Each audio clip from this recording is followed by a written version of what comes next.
अगर मैं मुख्यमंत्री बन के थोड़ा बहुत बाबर औरंगजेब को टाइट नहीं करूंगा तो मुख्यमंत्री बन के क्या फायदा है? तब उसमें फायदा क्या है? तो बाबर और औरंगजेब को टाइट करने के लिए ही तो मैंने मुख्यमंत्री बना हूं। अगर देश का प्रधानमंत्री नरेंद्र मोदी नहीं होता था, क्या अयोध्या में रामलला का भव्य मंदिर बनता था? अभी कमलनाथ जी बोलते हैं कि राम मंदिर क्या बीजेपी का है। अरे राम मंदिर बीजेपी का है कि नहीं अलग बात है, लेकिन राम मंदिर कांग्रेस का नहीं है। इतना तो सोच लो, इतना तो समझ लो। आज राहुल गांधी आज तक राम मंदिर दर्शन करने क्यों नहीं गया? सोनिया गांधी राम मंदिर दर्शन करने क्यों नहीं गया? चुनाव आने से तो अब हर मंदिर जाते हो। रामलला का मंदिर दर्शन करने क्यों नहीं गया? मैं जब सीएम बना, मेरा पास फाइल आया कि मद्रासा शिक्षक को सैलरी देना है। मैंने अधिकारी को बोला, भाई ये मद्रासा कौन सा नाम का दुकान है? अरे मद्रासा से क्या पैदा होता है? साहब मुल्ला पैदा होता है। अरे मुल्ला पैदा करना क्या सरकार का काम है क्या? तो मैंने बोला भाई ये मुल्ला वाला दुकान बंद करो, डॉक्टर इंजीनियर बनाने वाला दुकान खोलो। भाई और बहनों, कांग्रेस बोल रहे हमें वोट दो, कोई प्रॉब्लम नहीं। कमलनाथ जी साथ में बोल रहे कि मुझे भी मुख्यमंत्री बनाओ और दिग्विजय का भी कपड़ा फाड़ो। तो आप देख सकता है सरकार भी बनाना चाहते हैं और साथ में दिग्विजय सिंह का कपड़ा भी फाड़ना चाहते हैं। तो अभी कमलनाथ और दिग्विजय का बीच में कपड़ा फाड़ने का कंपटीशन हो रहा है। कौन किसका कपड़ा फाड़ सकता है? कहां मोदी जी G20 का सपना देख रहा है? कहां मोदी जी देश को विश्व गुरु बनाने का सोच रहा है? कहां मोदी जी चंद्रलोक के बारे में सोच रहा है? यहाँ कमलनाथ जी दिग्विजय सिंह का कपड़ा फाड़ने का सोच रहा है। अब सोच का पार्थक्य देखिए, सोच का डिफरेंस देखिए। एक व्यक्ति कैसे सोचते हैं, दूसरा व्यक्ति कैसे सोचते हैं। एक व्यक्ति सोच रहा है धनतेरस का पहले लाडली बहना का पैसा जमा होना चाहिए। एक व्यक्ति सोच रहा है कि देश को विश्व गुरु बनाना है और एक व्यक्ति सोच रहा है कि मेरा साथियों का कपड़ा फाड़ना है। तो आप ये लोगों का सोच समझ लीजिए। कल प्रियंका गांधी थे, रामायण का शिक्षा लेना शुरू किया। बोले राम जी 13 साल वनवास में थे। मैंने तो इतना ही बोलता हूँ कमलनाथ जी, थोड़ा प्रियंका जी का ट्यूशन ले लीजिए। घर में तो ट्यूशन नहीं हुआ, आप ही ट्यूशन ले लीजिए। राम जी कितना साल वनवास में था। अभी कमलनाथ जी बोलते हैं कि राम मंदिर क्या बीजेपी का है। अरे राम मंदिर बीजेपी का है कि नहीं अलग बात है, लेकिन राम मंदिर कांग्रेस का नहीं है। इतना तो सोच लो, इतना तो समझ लो। अगर कांग्रेस का राम मंदिर होता था तो जवाहरलाल नेहरू का दिन में ही राम मंदिर बन जाता था। अगर कांग्रेस का राम मंदिर होते थे तो राजीव गांधी, इंदिरा गांधी का समय में ही राम मंदिर बन जाता था। हम बाबर को इतना दिन देखने के लिए हमारा दुर्भाग्य नहीं होता था। आज आप लोग बोलिए, अगर देश का प्रधानमंत्री नरेंद्र मोदी नहीं होता था, क्या अयोध्या में रामलला का भव्य मंदिर बनता था? कभी बनता था? आज कमलनाथ जी बोल रहे हैं कि भाई हिंदू का राम मंदिर नहीं है, बीजेपी का राम मंदिर नहीं है। मैंने कमलनाथ जी को बोलना चाहता हूं कि आप अपने आप को हनुमान भक्त बोलते हैं। आज तक रामलला का मंदिर आप दर्शन करने क्यों नहीं गया? अब रामलला का 3 साल हो गया सुप्रीम कोर्ट से ऑर्डर मिलना। आज राहुल गांधी आज तक राम मंदिर दर्शन करने क्यों नहीं गया? सोनिया गांधी राम मंदिर दर्शन करने क्यों नहीं गया? चुनाव आने से तो अब हर मंदिर जाते हो। रामलला का मंदिर दर्शन करने क्यों नहीं गया? किस लिए नहीं गया? राम मंदिर ऐसा ही एक मंदिर है जो बाबर का ढांचा गिरा के राम मंदिर हुआ है, इसलिए वो लोग राम मंदिर नहीं जाते हैं। किस लिए? देश का बाबर लोग, देश का बाबर लोग असंतोष हो जाएगा, औरंगजेब लोग असंतोष हो जाएगा, इसलिए रामलाला का मंदिर जाना नहीं है, बाकी मंदिर चले जाता हूँ, हिंदू लोगों को ठगाने का थोड़ा कोशिश कर लेता हूँ। भाई आपने इजराइल से इतना बड़ा धमाका हुआ, हमास को आपने बोला भाई आपने गलती किया है? कभी कांग्रेस का स्टेटमेंट आपने देखा है हमास को गाली देते हुए, बदनामी करते हुए, क्रिटिसाइज करते हुए देखा है? क्यों नहीं देता है? इसलिए आसपास में जो हमास है उनका चिंता कांग्रेस का ज्यादा है। हमें खराब नहीं पाना चाहिए, बाबर औरंगजेब मुझको खराब नहीं पाना चाहिए। थोड़ी दिन पहले मैं छत्तीसगढ़ गया, कवर्धा में मेरा सभा था। अकबर नाम का एक कैंडिडेट उन्होंने वहां रखा, भाई नाम भी ऐसा चमत्कार नाम होते हैं, ठीक है। तो मैंने 2 शब्द उनका खिलाफ बोला, किसलिए मुगल का ऊपर तो सबका आक्रोश होता है।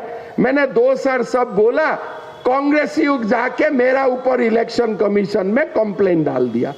तो मैंने इलेक्शन कमीशन को बताया, अगर मैं मुख्यमंत्री बन के थोड़ा बहुत बाबर औरंगजेब को टाइट नहीं करूंगा तो मुख्यमंत्री बन के क्या फायदा है, तब उसमें फायदा क्या है? तो बाबर और औरंगजेब को टाइट करने के लिए ही तो मैंने मुख्यमंत्री बना हूं। हमारा असम का हालत अलग है, डेमोग्राफी का परिवर्तन हुआ है, हिंदू अभी 65% है, तो बहुत सारे मदरसा चलता है, चलेगा। मैं जब सीएम बना, मेरा पास फाइल आया कि मदरसा शिक्षक को सैलरी देना है। मैंने अधिकारी को बोला, भाई ये मदरसा कौन सा नाम का दुकान है, ये यहाँ से क्या मिलता है? तो अधिकारी ने बोला, साहब ये मदरसा 1935 से है। मैं बोला क्या कर रहे हैं मदरसा? उनका कोई जवाब नहीं। मैं फिर पूछा, अरे मदरसा से क्या पैदा होता है? साहब मुल्ला पैदा होता है। अरे मुल्ला पैदा करना क्या सरकार का काम है क्या? तो मैंने बोला, भाई ये मुल्ला वाला दुकान बंद करो, डॉक्टर इंजीनियर बनाने वाला दुकान खोलो। बोले नहीं साहब, बहुत हंगामा हो जाएगा। मैं बोला कौन हंगामा करेगा, मेरा सामने ले आना, मैं बातचीत कर लूंगा। उनको मुल्ला चाहिए कि डॉक्टर इंजीनियर चाहिए। हो गया बंद मदरसा, कोई आया भी नहीं, कोई हल्ला भी नहीं है, चुपचाप काम हो गया। ऐसा ही जब 370 हटाना था, दिल्ली में हाहाकार लगा दिया, भाई 370 खत्म होगा तो देश हिल जाएगा। अमित शाह जी ने बोला थोड़ा हिलने दो यार, हिलना तो ठीक है, नहीं हिलने से काम कैसे होगा? 370 हटा दिया, हिला क्या हिला? जम्मू कश्मीर में शांति आ गया। अभी आप टूरिज्म भी करने जा सकता है, सब कुछ करने जा सकता है। सुप्रीम कोर्ट का ऑर्डर आया, रामलाला का मंदिर बनेगा।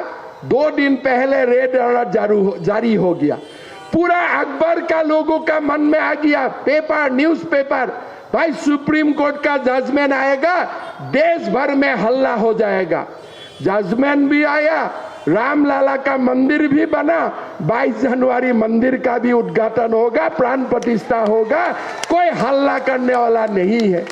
भाई और बहनों, जब सनातन जागते हैं, जब हमारा हिंदू लोग भारत का उत्थान के लिए ठान लेता है, तो कोई माइकालाल का हिम्मत नहीं होता है भारत का तरफ आंख उठाने का, देखने का भी। कांग्रेस का समय में पार्लियामेंट में अटैक हुआ, कांग्रेस ने पाकिस्तान में हमला करना चाहिए था कि नहीं चाहिए? बोलिए। ने हमला किया, किस लिए? भाई डर है भारत में कुछ हो जाएगा। पार्लियामेंट में जहां प्रधानमंत्री बैठता है, देश का लोकतंत्र का सर्वोच्च अनुष्ठान, उसमें जाके पाकिस्तान वाला टेररिस्ट अटैक किया, फिर तब तो पाकिस्तान में हमला होना चाहिए था, कुछ भी नहीं हुआ। बम फूटते रहा। भाई क्या कर सकता हो, हमारा पास उपाय क्या है? पाकिस्तान का पास न्यूक्लियर है, अगर कुछ कर दूंगा तो न्यूक्लियर आ जाएगा। अरे हमें ही डरवा रहा है, हमारा वोट से जीतते हो और हमें डरवा रहा है। फिर मोदी जी का समय क्या हुआ? हमारा पठानकोट में उनने कुछ छुटपुट किया, मोदी जी ने बम धमाका कर दिया, पाकिस्तान ठंडा हो गया। हुआ कि नहीं हुआ? कहां गया पाकिस्तान का न्यूक्लियर? कहां गया पाकिस्तान का न्यूक्लियर? अरे नरेंद्र मोदी का सामने कोई न्यूक्लियर फ्यूक्लियर का काम नहीं होते हैं। सब देश का भारत जागते हैं तो पृथ्वी भी जागते हैं, विश्व भी जागते हैं। किस लिए? भारत ही विश्व गुरु है, भारत ही दिशा दिखाता है, भारत ही दशा दिखाता है। आज क्या हो रहा है? इजराइल हमास का ऊपर जो करना चाहिए कर रहा है।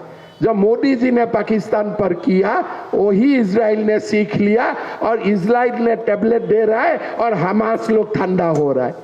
तो मैं इसीलिए आप लोगों को बोलता हूं, एक ही बात बोलता हूं, आज हमारा भारत ठीक रास्ता में जा रहा है। अमेरिका का संसद भी भारत का प्रधानमंत्री को खड़ा होके अभिनंदन करता है। हमारा भारतवासी का सीना गर्व से हम लोग, हमारा सीना 56 इंची का हो जाते हैं। भाई हमारा भारत का प्रधानमंत्री है।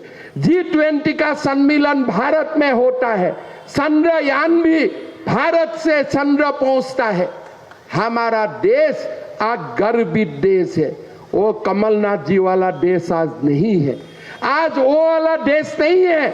आज हमारा देश को अगर कोई आंख उठा के देखने का कोशिश करेगा वो आग जल जाएगा, चाहे वो औरंगजेब हो चाहे वो अकबर हो, हमें कोई परवाह नहीं है। ऐसा देश अभी भारत है। आपने देखा होगा रशिया और यूक्रेन का बीच में युद्ध चलता है। मोदी जी रशिया को फोन करता है, भाई युद्ध रुका दो। यूक्रेन को फोन करता है, युद्ध रुका दो। और वंदे भारत से भारतीय लोगों को सुरक्षित हमारा देश में लौटा के लेके आते हैं। क्या ये हम सपना में भी सोच सकता है?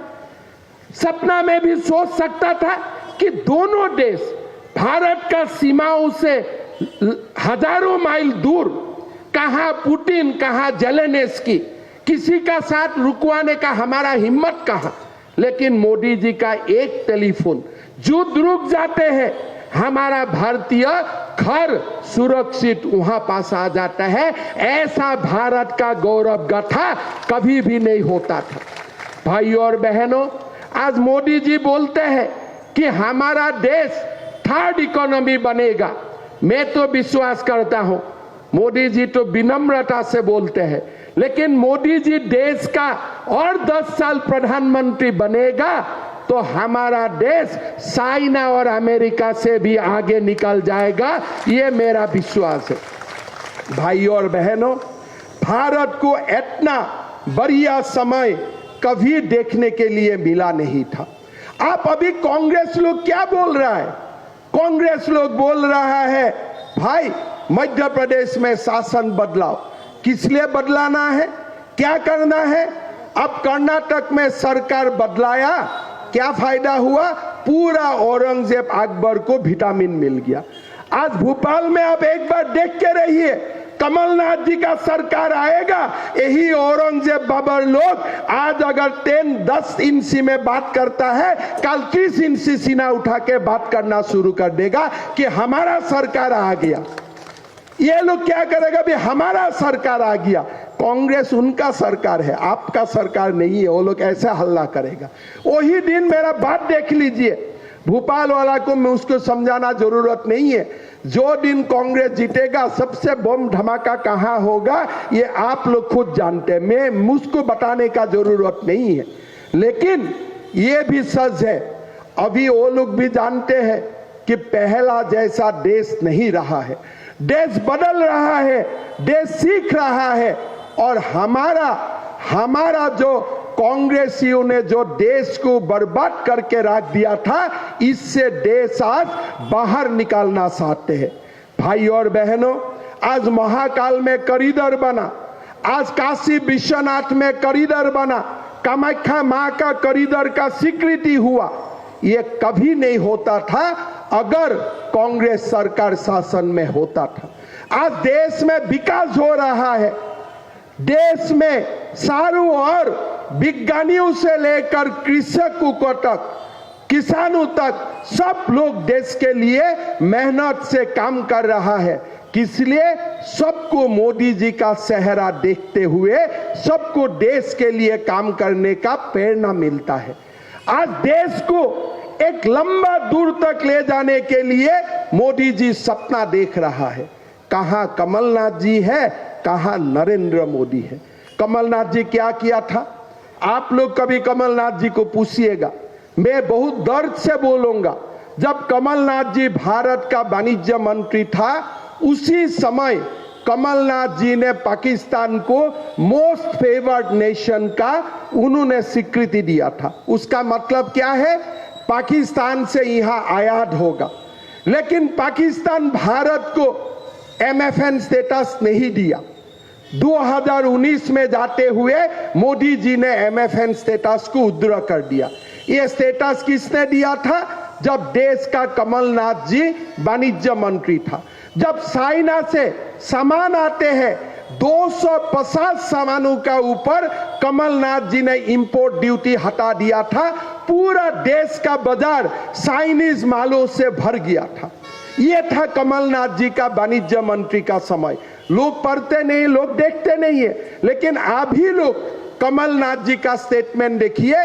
उन्होंने खुशी जाहिर किया था कि अब पाकिस्तान से भारत का संबंध सुधर रहा है। कमलनाथ जी, हमें कोई पाकिस्तान से संबंध सुधारना नहीं है, हमें तो पाकिस्तान को सिखाना है। देखो, भारत का साथ कभी टक्कर लेने का कोशिश भी मत करो। अगर टक्कर लेते हो तो आप टूट जाएगा। भारत तो हिमालय है, भारत को कोई टच नहीं कर सकता है। इतना तो आप सीख लो। भाइयों और बहनों, चुनाव है, हमें चुनाव में हमारा ये भोपाल का सीट से भगवान दास जी को, सबनानी जी को भी जिताना है। साथ में मध्य प्रदेश में बीजेपी का सरकार बार बार लाना है। कोई थकना नहीं है। मुझे कोई लोग बोलता है कि अभी थक गया है। अरे इतना में थक जाएगा।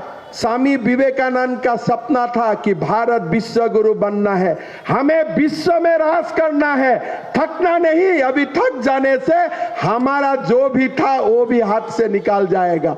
बहुत कष्ट का बाद अभी देश में थोड़ा औरंगजेब बाबर लोग ठंडा हुआ है। अगर आप उनको विटामिन दे देता है, फिर वो लोग ऐसा जंपिंग करना स्टार्ट कर देगा, जीना मुश्किल कर देगा। अभी 10 साल 20 साल दबा हुआ है ना, मन में खुजली बहुत है। एक बार जीत जाने से वो लोग एकदम जंपिंग करना स्टार्ट कर देगा, फिर आपको लगेगा भाई ये मैं क्या करके बैठा गया। तो भाइयों और बहनों, हमारा देश भगवान बुद्ध का देश है, महावीर जैन का देश है, हमारा देश राम का देश है, हमारा देश कृष्ण का देश है। और इसी देश का सनातन का फिलॉसफी को बसाते हुए हमें हमारा देश को आगे ले जाना है, देश को विश्व गुरु बनाना है। भाई और बहनों, मैं बहुत ज्यादा बोलना नहीं चाहता हूँ। इतना ही विश्वास का साथ मैं मेरा वाणी को समाप्त करना चाहता हूं। देखिए, हमारा देश का उत्थान के लिए हमें मोदी जी को तीसरा बार भारत का प्रधानमंत्री बनाना है। और कब मोदी जी प्रधानमंत्री बनेगा 300 से काम नहीं चलेगा, 400 पार करना पड़ेगा। अगर मध्य प्रदेश राजस्थान का इस बार हम चुनाव जीत जाते हो ना, तो सारा अकबर औरंगजेब बाबर हाथ उठा देगा, चलो बीजेपी ही बीजेपी, और टक्कर लेके कोई फायदा नहीं है। लेकिन जहां जहां छुटमुट स्टेट कांग्रेस जीतता है, तभी वो लोग सोचता है कि मोदी जी को अभी हम लोग हरवा सकता हूं। सच तो कभी नहीं होगा, लेकिन उनका शक्ति बढ़ाना नहीं, एक एक वोट कमल साहब में देना है, बीजेपी का सरकार मध्य प्रदेश में बनाना है और देश को संदेश देना है कि हमारा मोदी जी ही देश का तीसरा बार प्रधानमंत्री होगा, 400 सीट पार करके देश का प्रधानमंत्री बनेगा। भाइयों और बहनों, मैं बहुत ज्यादा बोलना नहीं चाहता हूं। हमारा असम एक छोटा प्रदेश है। मैंने शिवराज जी का पास आया था 4 महीना पहले। शिवराज जी मुझको बताया कि मैंने लाडली बहना स्कीम शुरू किया हूं, अभी 1000 आगे जाके 1250 और धीरे धीरे मैं 3000 तक लेके जाऊंगा। मैं तुरंत शिवराज जी को बोला कि 1 तारीख से मैं असम में भी स्टार्ट कर देता हूं, लेकिन 1250 से मैं आगे नहीं जा पाऊंगा। हमने भी स्टार्ट कर दिया लाडली बहन स्कीम। अभी छत्तीसगढ़ में भी बीजेपी ये स्कीम स्टार्ट करने वाला है। शिवराज जी का कोई कोई काम बहुत ही संवेदनशील है। मेडिकल कॉलेज बना, लेकिन कौन पढ़ेगा? मेडिकल कॉलेज में नॉर्मली ट्यूशन लेता है, इंग्रजी स्कूल में पढ़ता है, उनको ही सीट मिलता है। शिवराज जी ने मुझको बोला कि मैं 5% सीट सरकारी स्कूल से पास करने वाला छात्रों के लिए मैंने इसको रिजर्व कर दिया हूं। कितना बढ़िया सोच है। मैं असम में जाके मैंने भी ऑर्डर निकाल दिया कि असम का जितना मेडिकल सीट है 5% सीट हमारा सरकारी स्कूल में पढ़ने वाला बच्चों के लिए रिजर्व रहेगा, उसी से ही सबका भला होगा।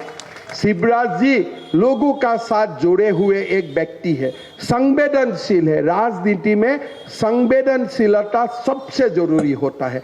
काम तो बहुत होता है। आज नरेंद्र मोदी जी आप देखिए, चंद्रयान का भी कल्पना करता है, शौचागार भी कल्पना करता है।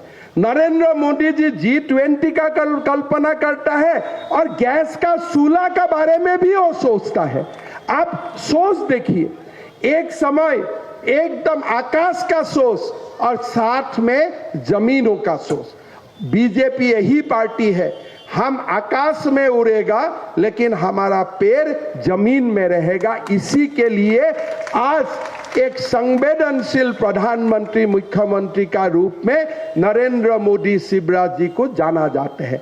लोग हर एक रकम का बात बोलेगा, लेकिन मध्य प्रदेश का विकास, मध्य प्रदेश का जो ट्रांसफॉर्मेटिव जर्नी है, इसका सारे आप लोग साक्षी है। You are the witness of this transformative journey. तो मेरा लगता है कि आप लोग बीजेपी को भव्य विजय दिलाएगा। 150 सीट मेरा तमन्ना है, बीजेपी को 150 सीट मिलना चाहिए। और मेरा मानना है 150 सीट इस बार बीजेपी को मिलेगा। मैं जितना लोगों से आज मिला, काल मिला, लोगों का मन में जितना उत्साह है मोदी जी को लेके, इससे ही मैं कॉन्फिडेंट हूं कि 150 सीट हम लोग पार करके चला जाऊंगा। माताओं, बहनों, पिताओं, भाइयों, मैं इतना बात बोलूंगा, माँ नर्मदा का ये प्रदेश है, माँ नर्मदा सबको आशीर्वाद देते हैं। जीवन में एक बार असम में भी आइए माँ कामाख्या का दर्शन के लिए। माँ कामाख्या बहुत शक्तिशाली माँ है। माँ का जोनी मुद्रा वहाँ विराजमान है। सृष्टि वहाँ से ही शुरू होता है, ऐसा सबका विश्वास है। और जब भी आप लोग कभी ऐसे तो आप लोग अपने आप भी जाएगा, लेकिन मंदिर में जाने का, आने का, कोई भी आप लोगों को कुछ भी सहाय चाहिए, हमारा भगवान दास जी को बता दीजिए। बाकी आप लोगों का पूरा अतिथि सत्कार करना मेरा जिम्मेदारी है, सारे काम मैं करूंगा। लेकिन एक बार आप लोग जरूर कामाख्या माँ का दर्शन के लिए आइए।